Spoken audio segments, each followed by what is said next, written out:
Is Senator Kenneth Mungare Okong'o Esimba, the first senator of Nyamira County. I've convened this press briefing today to speak on two twin issues. One touching on national government as we head to the August national general elections, and the second will be issues touching with the county government of Nyamira and its people. The first issue I'm going to speak to is the issue of President Uhuru Kenyatta rampantly violating the constitution he sought to defend. But I'm not going to talk to so many constitutional violations. I'm going to talk to a violation which is ported on the general elections. As most of you might be aware, since the second term of President Uhuru Kenyatta and the Jubilee regime, the president or the presidency has been operating without a crucial office called the Secretary of the Cabinet, which falls vacant upon the retirement of one Kenya. That office, as I speak today, is still vacant.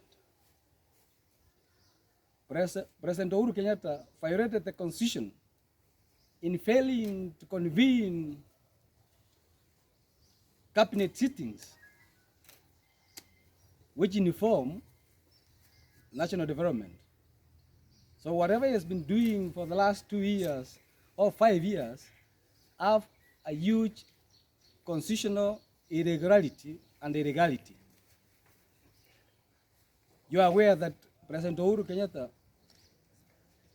a week ago hurriedly convened a so-called cabinet meeting.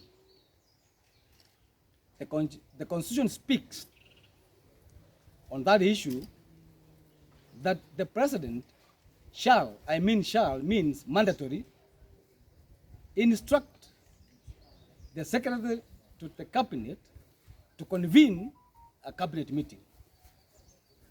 In that cabinet meeting, the role of the cabinet secretary is to take notes and subsequently deal with cabinet issues at that level.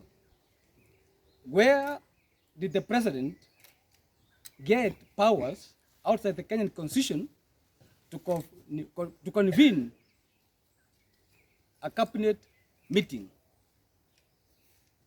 I'm one of the legal brains in this country as the advocate of the High Court of Kenya. I've read the constitution. I've been a member of parliament in the Senate. I understand the constitution very well. Whatever meeting which was held by the president was irregular, illegal, null and void. The second aspect I'm going to speak to is the role of the cabinet secretary in matters transition and assumption of office for any incoming president.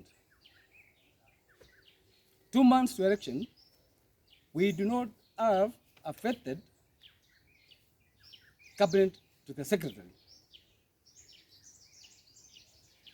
Parliament is going to be prorogued, sine die, after all the members of parliament have, officially gone to run for elections. Where are you going to have this instrument? It's for this reason I'm asking all these pretenders to the throne, the so-called presidential candidates, or the called presidential candidates substantively, Raila Amolo Odinga, William Ruto, and Kalonzo Musyoka, and these other pretenders, so-called independents, to convene a serious crisis meeting to make sure that their office of cabinet secretary to the cabinet is filled earlier enough to prepare for the general elections. We don't want to head to a constitutional crisis, either by design or by default, with all these imaginary deep state stories and whatever. So I'm beseeching and asking, because I've been a presidential candidate earlier on, those who want to take office must put their head together to make sure that the Constitution of Kenya is compliant to this office. Just like in county governments, I think you are aware that the county secretary is the one who chairs the assumption of office of the governor. In the national level, it is the cabinet, the secretary of the cabinet, who becomes the chair of that assumption of office component. So that's the issue I'm addressing and asking all Kenyans to be worried and aware. All these legal activities we're having, I've seen legal pundits in the corners of these presidential candidates. They should adequately inform and enlighten their presidential aspirants in that aspect.